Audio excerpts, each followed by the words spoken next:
আসসালামু আলাইকুম। শিমুল Memorial নর্সারি school and কলেজে প্লে গ্রুপের সকল শিক্ষার্থীকে স্বাগত। আজ আপনাদের সাথে আছি আমি জিনিয়া খানম মনি। ছোট্ট সোনামণিরা, আপনারা কেমন আছেন? আশা করি আপনারা সবাই ভালো আছেন। আর এই দুর্যোগ সময়ে আমরা কি সবাই সুস্থ থাকার চেষ্টা করছি তো? স্বাস্থ্যবিধি মেনে চলছি তো? পরিষ্কার পরিচ্ছন্ন থাকছি তো? অবশ্যই এগুলো আমাদেরকে মেনটেন করতে হবে। আর হাঁচি কাশি দেওয়ার সময় আমরা কখনোই ভুলে যাব না টিস্যু বা রুমাল ইউজ করতে। আর সব সময় হ্যান্ড ওয়াশ কিছুক্ষণ পর পর করতে হবে। কতক্ষণ ধরে? 20 সেকেন্ড ধরে। আমরা এই রুলসগুলো অবশ্যই সবাই মেনে চলবো সুস্থ থাকার জন্য। ছোট সোনামণিরা, চলুন আজকে আমাদের ক্লাসে দেখি আছে কি কি আছে। ছোট সোনামণিরা, আজকে বুধবারে আমাদের যে বিষয়গুলো থাকে গণিত, চারু ও কারুকলা, বাংলা এবং ইংরেজি। প্রতিদিনের মতো ক্লাসের শুরুতে চলুন একটু বিনোদন করে নেই।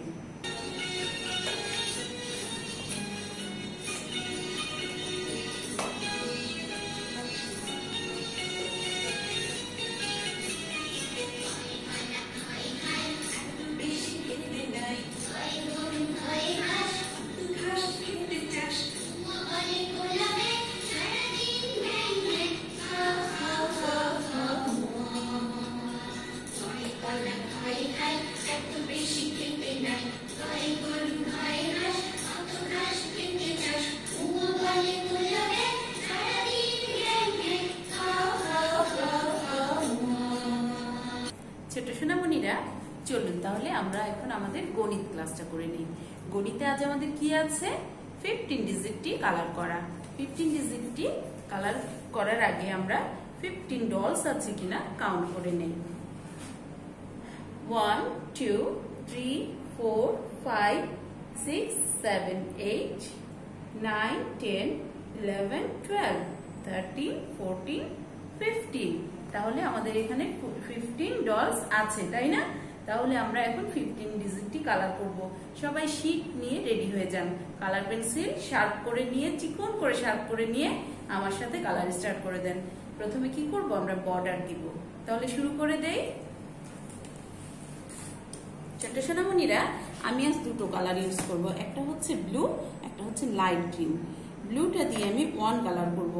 তাহলে আপনারা আপনাদের ইচ্ছে মতো কালার নিতে পারেন। তাহলে শুরু করে দেই। আমার কিন্তু বর্ডার দেওয়া শুরু। আপনারাও কিন্তু চিকন করে শার্প করে নিয়ে বর্ডার করবেন।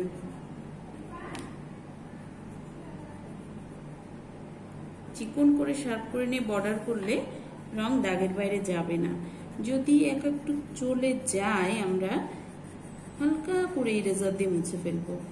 তবে চেষ্টা করব যেন দাগের বাইরে না যায়। ঠিক আছে? সবাই তো আমার সাথে করছেন, তাই না? সবাই সুন্দর করে রং করেন, নাহলে কিন্তু মিস অনেক কষ্ট পাবে। যখন আমরা সবাই আবার একসাথে হব তখন কিন্তু আপনাদের শীটগুলো আমি দেখব। আর অনেক বড় বড় স্টার দিব। আপনারা যতটা চাইবেন ততটা স্টার দিব। তাহলে সুন্দর করে রং করে ফেলেন। ঠিক আছে? আমার কিন্তু বর্ডার দেওয়া শেষ। আমি এবার রং করছি। অল্প অল্প করে অংশ ভাগ করে নিয়ে রং করলে আমার রং সুন্দর স্মুথ হবে এবং গাঢ় হবে। আর সাদা সাদা কিন্তু থাকবে না। ঠিক আছে? আপনারাও এভাবে করছেন তো? 1 কিন্তু প্রায় আমার ফিনিশ হয়ে আসছে। আপনারাও কমপ্লিট করে ফেলেন। দেখেন ছোট্ট সোনামণিরা, আমার কিন্তু 1 প্রায় শেষের দিকে।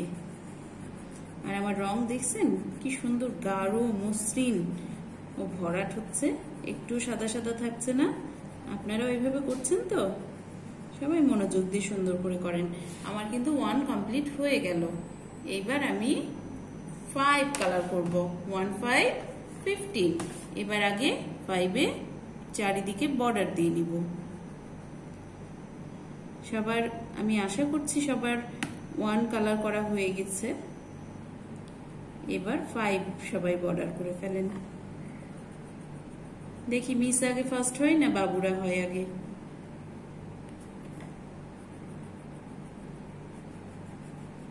ছোট্ট সোনামণিরা সুন্দর করে রং করেন, যত্ন করে রং করেন যেন রং সুন্দর হয়।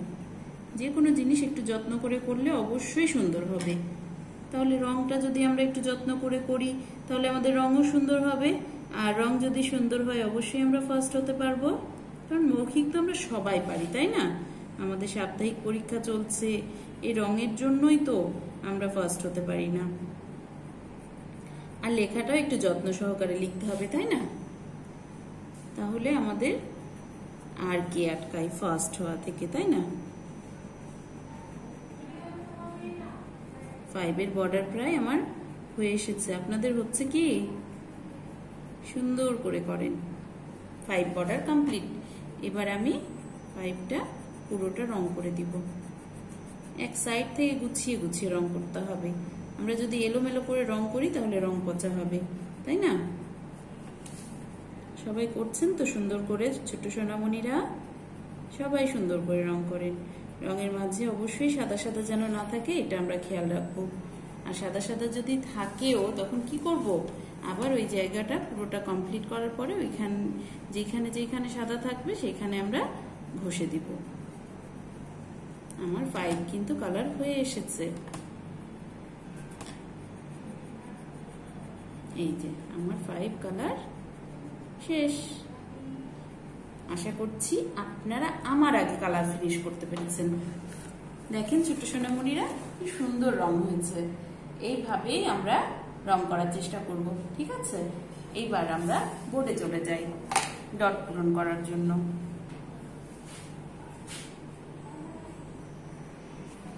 ছোট সোনামণিরা দেখেন, এবার 15 ডিজিট ডট পূরণ করব। তাহলে প্রথমে আগে 1 এর ডট পূরণ করবো, তাই না? এই হলো 1। আমরা কিভাবে ডট পূরণ করবো? ডটের বাইরে লিখবো নাকি লিখবো না? ডটের বাইরে আমরা লিখবো না, ঠিক আছে? সুন্দর করে ডটের উপর দিয়ে হাত ঘুরিয়ে লিখবো। দেখেন 5 প্রথমে এই মাত্রার মতো এটা দিতে হবে, তারপরে সামনের দিকে একটু বাঁকা করে নিচের দিকে আসবে, তারপরে এখান থেকে গোল করে দিলে হয়ে গেল 5। আবার 1 লিখি, 1 এর ডট পূরণ। আবার এই মাত্রার মতো দেই 5 এ, দিয়ে নিচের দিকে বাঁকা করে দেই, এবার গোল করে দেই, হয়ে গেল 5।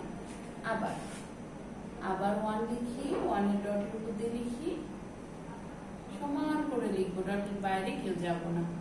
যদি বাইরে চলে যায় আমরা কি করব? ইরেজ করব, করে এক দাগে লিখবো, ঠিক আছে? হয়ে গেল আমার 15।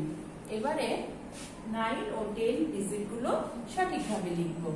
দেখেন 9 লিখতে হলে প্রথমে আমাকে একটা গোল করে এই ডানের দিকে আসতে হবে, হয়ে গেল।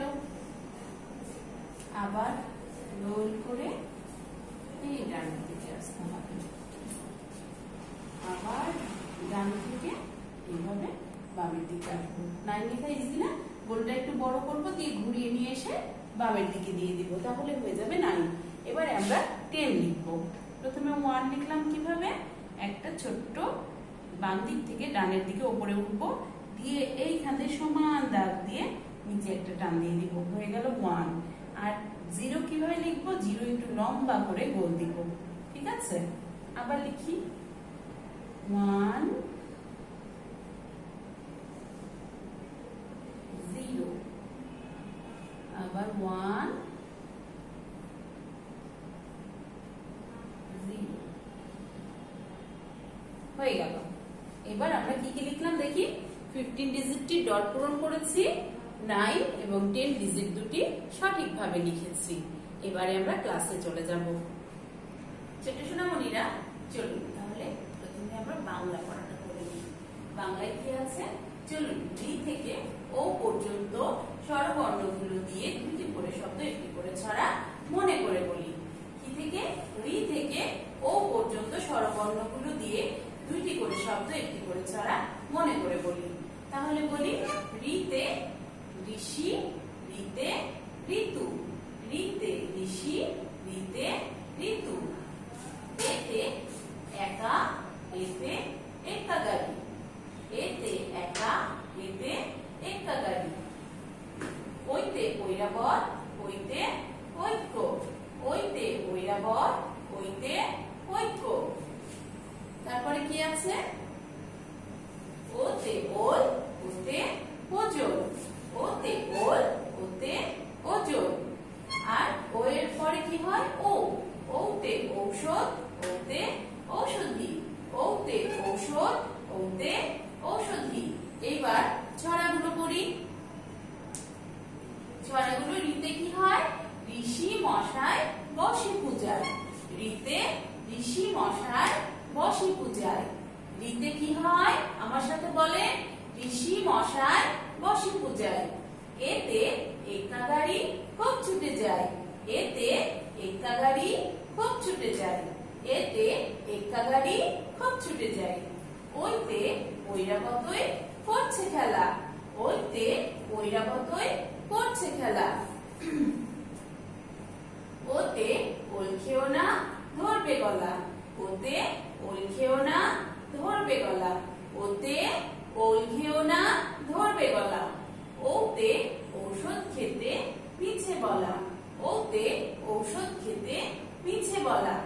ওতে ঔষধ খেতে মিছে বলা। এরপরে দেখি তো কি আছে? বাংলায় 3টি মাছের নাম মনে করে বলি। বাংলায় 3টি মাছের নাম কি কি শিখেছি? ইলিশ, কাতলা, চিতল। ইলিশ, কাতল, চিতল। কাতলা অথবা কাতল দুটোই বলতে পারবো। ইলিশ, কাতল, চিতল। ইলিশ, কাতল, চিতল। এবারে দেখি কি আছে? এবারে কিছু প্রশ্নের উত্তর আছে। বলছে ঋতে কি হয়? ঋতে কি হয়? ঋষি অথবা ঋতু বললেই হবে। ও এর পরের বর্ণ কি? ও এর পরের বর্ণ ও। নিচের বর্ণগুলোর মাঝে কোনটি স্বরবর্ণ ও কোনটি ব্যঞ্জন বর্ণ তা চিনে বলুন। তাহলে দেখি তো কোনটা স্বরবর্ণ কোনটা ব্যঞ্জন বর্ণ। ঋ কি স্বরবর্ণ না ব্যঞ্জন বর্ণ? বলেন তো বাবুরা। ঋ হচ্ছে স্বরবর্ণ, ক ব্যঞ্জন বর্ণ, এ স্বরবর্ণ, গ ব্যঞ্জন বর্ণ, ও স্বরবর্ণ, মো ব্যঞ্জন বর্ণ। তাহলে আমরা একটু আলাদা করে বলি। ই, এ, ও এগুলো হচ্ছে স্বরবর্ণ। ক, গ, ম এগুলো হচ্ছে ব্যঞ্জন বর্ণ। তাহলে আমরা স্বরবর্ণ ব্যঞ্জন বর্ণ আলাদা করে বলতে পারবো, তাই না? এবারে আমাদের দেখি কি আছে ইংরেজি। ইংলিশে বলছে let's memorise 2 words and their meaning with the letters EF. চলুন EF লেটার গুলো দিয়ে 2টি করে ওয়ার্ড ও অর্থ মনে করে বলি। লাইক এলিফ্যান্ট অর্থ হাতি। এলিফ্যান্ট অর্থ হাতি। এলিফ্যান্ট অর্থ হাতি। ইরেজার অর্থ মুছনি। ইরেজার অর্থ মুছনি। ফিশ অর্থ মাছ। ফিশ অর্থ মাছ। ফক্স অর্থ খেকশিয়াল। ফক্স অর্থ খেকশিয়াল। তারপরে কি আছে দেখি। Memorise 3 colours in English and Bengali. চলুন বাংলা ইংরেজিতে 3টি রঙের নাম মনে করে বলি। লাইক পিঙ্ক অর্থ গোলাপি। ভায়োলেট অর্থ বেগুনি। ব্রাউন অর্থ বাদামি। তাহলে এটা কি রং? আমরা সবাই চিনি না এটা কি রং? এটা হচ্ছে পিঙ্ক অর্থ গোলাপি। এটা কি? ভায়োলেট অর্থ বেগুনি। আর এটা কি রং? ব্রাউন অর্থ বাদামি। এবারে দেখি কি আছে। চলুন নিচে প্রশ্ন উত্তরগুলো মুখে মুখে শিখে নিই। যেমন what is for F? F তে কি হয়? F for fish or Fox. F for fish or Fox. তাহলে এফ তে কি হয়? Fish or Fox. ফিশও বলতে পারবো, ফক্সও বলতে পারবো। What is the next letter of E? E এর পরের লেটার বা বর্ণ কি? ই এর পরের লেটার হচ্ছে এফ। ই এর পরের letter F. What is the Bengali meaning of eraser? ইরেজারের বাংলা অর্থ কি? ইরেজারের বাংলা অর্থ মুছনি। ইরেজারের বাংলা অর্থ মুছনি। ইরেজারের বাংলা অর্থ মুছনি। এবারে আমরা গণিত পড়ব।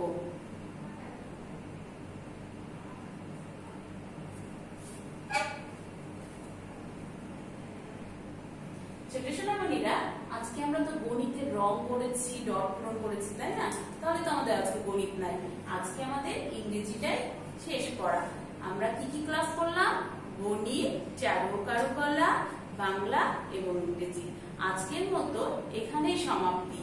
আপনারা সবাই ভালো থাকবেন, সুস্থ থাকবেন। ধন্যবাদ সবাইকে।